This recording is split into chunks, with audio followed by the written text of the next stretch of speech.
আবারও এক নতুন ভিডিও নিয়ে হাজির হলাম। কার্গিল যুদ্ধ। কার্গিল যুদ্ধ নিয়ে আলোচনা করব।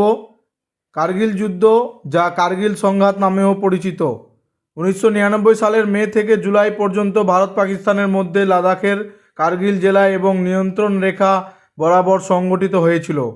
ভারতে এই সংঘাতকে অপারেশন বিজয় নামেও অভিহিত করা হয়, যা এই অঞ্চলে ভারতীয় সামরিক অভিযানের সাংকেতিক নাম ছিল এবং অসাধারণ বাহিনীকে বিতাড়িত করার জন্য ভারতীয় সেনাবাহিনীর সাথে যৌথভাবে কাজ করেছিল, যাকে অপারেশন সফেদ সাগর নামে অভিহিত করা হয়েছিল। এরপরে কাশ্মীরি জঙ্গিদের ছদ্মবেশে পাকিস্তানি সেনাদের নিয়ন্ত্রণ রেখার ভারতীয় দিকের কৌশলগত অবস্থানগুলিতে অনুপ্রবেশের ফলে এই সংঘর্ষের সূত্রপাত হয়, যা বিতর্কিত কাশ্মীর অঞ্চল দুই দেশের মধ্যে কার্যত সীমান্ত হিসেবে কাজ করে।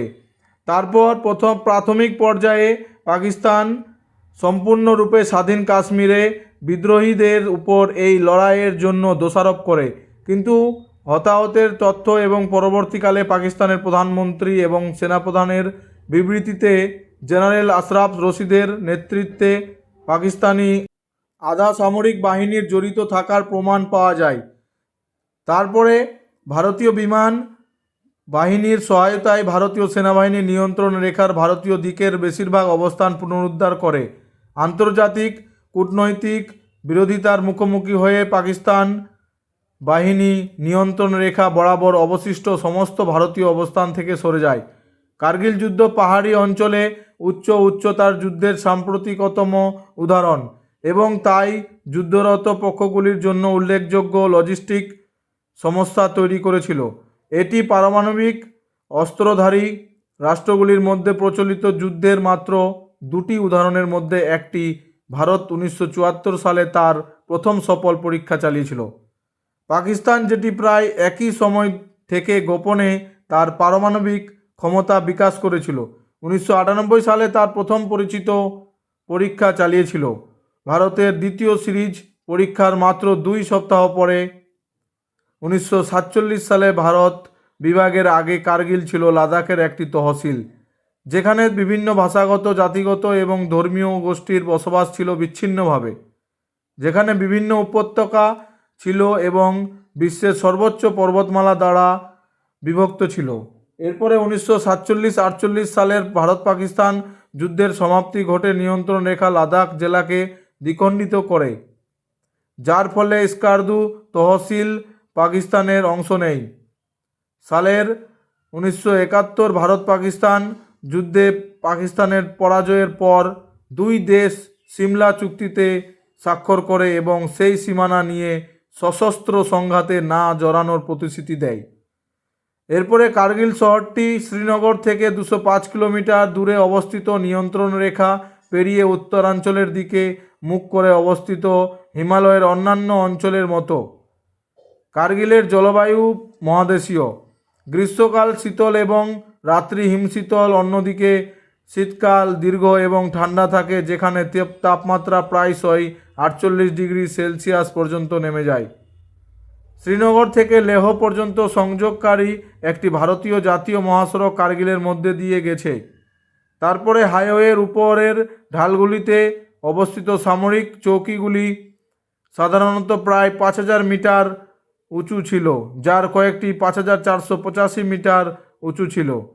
রুক্ষ ভূখণ্ড এবং সরু রাস্তাগুলি যানবাহন চলাচলের গতি কমিয়ে দেয় এবং উচ্চতা, যা বিমানের মালামাল বহন করার ক্ষমতাকে প্রভাবিত করে। NH-1 নিয়ন্ত্রণ ভারতের জন্য অগ্রাধিকার তৈরি করে। তাদের 130+ গোপনে দখল করা পর্যবেক্ষণ পোস্ট থেকে দখলদারদের একটি স্পষ্ট দৃষ্টিসীমা ছিল। এরপরে কার্গিল আক্রমণের আংশিক লক্ষ্যবস্তু ছিল, কারণ ভূখণ্ডটি বেশ কয়েকটি খালি সামরিক অবস্থান দখলের জন্য অনুকূল ছিল।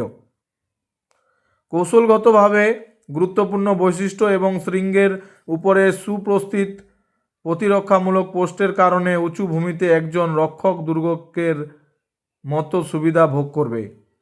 তারপর পাহাড়ি যুদ্ধে উঁচু ভূমি থেকে একজন রক্ষককে সরিয়ে দেওয়ার জন্য যে কোনো আক্রমণের জন্য আক্রমণকারীদের তুলনায় রক্ষকদের অনুপাত অনেক বেশি প্রয়োজন এবং উচ্চতা এবং হিমাঙ্কের তাপমাত্রার কারণে অসুবিধাগুলি আরও বেড়ে যাবে। তারপরে কার্গিল পাকিস্তান নিয়ন্ত্রিত স্কারদু শহর থেকে মাত্র 173 কিলোমিটার দূরে অবস্থিত, যা পাকিস্তানি যোদ্ধাদের সরবরাহ এবং কামান সহায়তা প্রদান করতে সক্ষম ছিল। কার্গিল এবং স্কারদুর মধ্যে একটি রাস্তা হয়েছে যা 1949 সালে বন্ধ করে দেওয়া হয়েছিল। 1971 সালের ভারত পাকিস্তান যুদ্ধের পর দীর্ঘ সময় ধরে দুই প্রতিবেশীর সামরিক বাহিনীর মধ্যে তুলনামূলকভাবে খুব কম সরাসরি সশস্ত্র সংঘাত দেখা দেয়। যদিও উভয় দেশের পার্শ্ববর্তী পাহাড়ি ঢালগুলিতে সামরিক ফাঁড়ি স্থাপন করে সিয়াচেন হিমবাহ নিয়ন্ত্রণের প্রচেষ্টা এবং 1980-এর দশকে সামরিক সংঘর্ষ ঘটে, তবে 1990-এর দশকে কাশ্মীরে বিচ্ছিন্নতাবাদী কার্যকলাপের কারণে উত্তেজনা এবং সংঘাত বৃদ্ধি পায়, যার মধ্যে কিছু পাকিস্তান দ্বারা সমর্থিত ছিল এবং 1998 সালে উভয় দেশের পারমাণবিক পরীক্ষা পরিচালনার ফলে ক্রমবর্ধমান যুদ্ধবাজ পরিবেশ তৈরি হয়, যা পরিস্থিতি শান্ত করার প্রয়াসে উভয় দেশ 1999 সালের ফেব্রুয়ারিতে লাহোর ঘোষণাপত্রে স্বাক্ষর করে, যেখানে কাশ্মীর সংঘাতের শান্তিপূর্ণ ও দ্বিপাক্ষিক সমাধানের প্রতিশ্রুতি দেওয়া হয়। পাকিস্তানি কর্তৃক দখলদারিত্ব 1999 সালের ফেব্রুয়ারি মাসে পাকিস্তান সেনাবাহিনী নিয়ন্ত্রণ রেখার ভারতীয় অংশে কিছু পোস্ট দখলের জন্য বাহিনী পাঠায়। অভিজাত স্পেশাল সার্ভিসেস গ্রুপের সৈন্যদের পাশাপাশি নর্দার্ন লাইট ইনফ্যান্ট্রির 4 থেকে 7টি ব্যাটালিয়ন গোপনে এবং প্রকাশ্যে ভারত নিয়ন্ত্রিত অঞ্চলের 132টি সুবিধাজনক স্থানে ঘাঁটি স্থাপন করে। কাশ্মীরি গেরিলা এবং আফগান ভাড়াটাদের সাথে সমর্থিত ছিল। জেনারেল বেদ মালিকের মতে অনুপ্রবেশের বেশিরভাগই ঘটে এপ্রিল মাসে। পাকিস্তানি অনুপ্রবেশ ঘটেছিল নিম্ন মুস্কোহ উপত্যকার উঁচু স্থানে, দ্রাসের মারপোল ও শৈলশিরা বরাবর, কার্গিলের কাছে কাকসারে সিন্ধু নদীর পূর্বে ব্যাটালিন সেক্টরে, চোরবাতলা সেক্টরের উপরের উঁচু স্থানে যেখানে নিয়ন্ত্রণ রেখা উত্তরে মোড় নেয়, এবং সিয়াচেন এলাকার দক্ষিণে তুর্তুক সেক্টরে। এরপরে অনুপ্রবেশ এবং সংঘবদ্ধতার আবিষ্কার। প্রাথমিকভাবে বেশ কয়েকটি কারণে এই অনুপ্রবেশগুলি শনাক্ত করা যায়নি। পাকিস্তান বাহিনী দ্বারা অনুপ্রবেশ করা কিছু এলাকায় ভারতীয় টহল দল পাঠানো হয়নি এবং কিছু এলাকায় পাকিস্তানের ভারী কামানগুলি অনুপ্রবেশকারীদের আশ্রয় দেয়। কিন্তু মে মাসের দ্বিতীয় সপ্তাহে বাটালিক সেক্টরে স্থানীয় রাখালের গোপন সংবাদের ভিত্তিতে ক্যাপ্টেন সৌরভ কেলিয়ার নেতৃত্বে একটি ভারতীয় টহল দলের অতর্কিত আক্রমণ অনুপ্রবেশের বিষয়টি প্রকাশ করে। প্রাথমিকভাবে অনুপ্রবেশের প্রকৃতি বা পরিমাণ সম্পর্কে খুব কম জ্ঞান থাকা সত্ত্বেও এলাকার ভারতীয় সৈন্যরা ধরে নিয়েছিল যে অনুপ্রবেশকারীরা জিহাদি এবং দাবি করেছিল যে তারা কয়েক দিনের মধ্যে তাদের তাড়িয়ে দেবে। এরপরে এই আক্রমণগুলি আবিষ্কারের সময় ভারতীয় সেনাবাহিনী প্রধান জেনারেল বিপি মালিক পোল্যান্ড সফরে ছিলেন এবং আবিষ্কারগুলি সম্পর্কে তথ্য গ্রহণ করেছিলেন। 12 মে জেনারেল মালিককে ডিজিএমও কর্তৃক রিপোর্ট করা অনুমান অনুসারে কিছু জঙ্গি ছিল, কিন্তু 15 মে নাগাদ অনুমানটি বেড়ে 250 থেকে 300 এ পৌঁছে যায়। মেজর জেনারেল মন্দির পুরীর নেতৃত্বে আটম পর্বত ডিভিশনকে যুদ্ধের জন্য প্রস্তুত করার জন্য একত্রিত করা হয়েছিল।